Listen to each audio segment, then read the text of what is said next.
छोटी छोटी सफलता से ही बड़ी सफलता मिलती है। अक्सर लोग छोटी छोटी बातों पर ध्यान नहीं देते, छोटे कामों पर ध्यान नहीं देते, जबकि इन्हीं छोटी छोटी चीज़ों से, छोटे छोटे बातों से, छोटे छोटे कामों से ही इंसान को बड़ी सफलता मिलती है। तो यह कैसे बड़ी छोटी से बड़ी सफलता में कैसे तब्दील होती है, चलिए समझते हैं इसे एक सुंदर उदाहरण के माध्यम से। राजा कृष्णदेव राय के दरबार में एक बार छोटी बड़ी बातों पर चर्चा हो रही थी। एक दरबारी ने कहा कि जो छोटी छोटी बातें करते हैं, छोटे छोटे कामों पर ध्यान देते हैं, वह बड़ा आदमी नहीं बन पाते।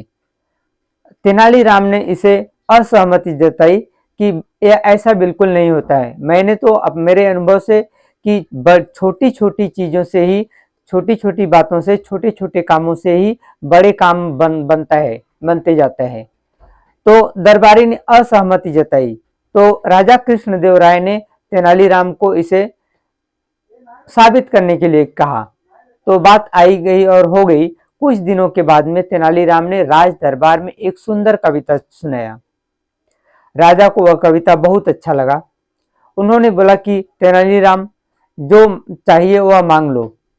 तेनालीराम ने कहा कि यदि आपको देना है तो मुझे शतरंज के खाने में, पहले खाने में एक दाना चावल के और दूसरे में दूसरा उसका दोगुना, मतलब हर खाने में पहले वाले से दोगुना चावल का दाना रख दीजिए। बस मेरे लिए यही काफी है, यही मेरा इनाम होगा।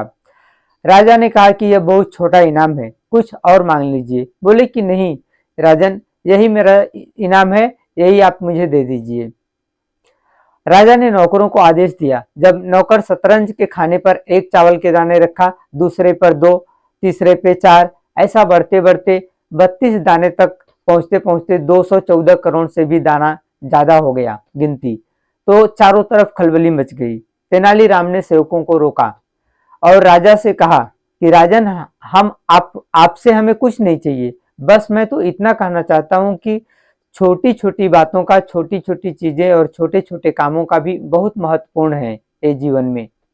राजा ने सहमति जताई और जो दरबारी लोग थे उनसे तेनालीराम से क्षमा मांगते हुए उनकी बात का समर्थन किया। तो यदि आपको आगे बढ़ना है तो छोटी चीजों पर ध्यान दीजिए, छोटी छोटी बातों पर, छोटे कामों पर। इससे ही छोटी छोटी सफलता से होकर आप गुजरेंगे तो एक दिन आप बड़ी सफलता को जरूर पहुंचेंगे।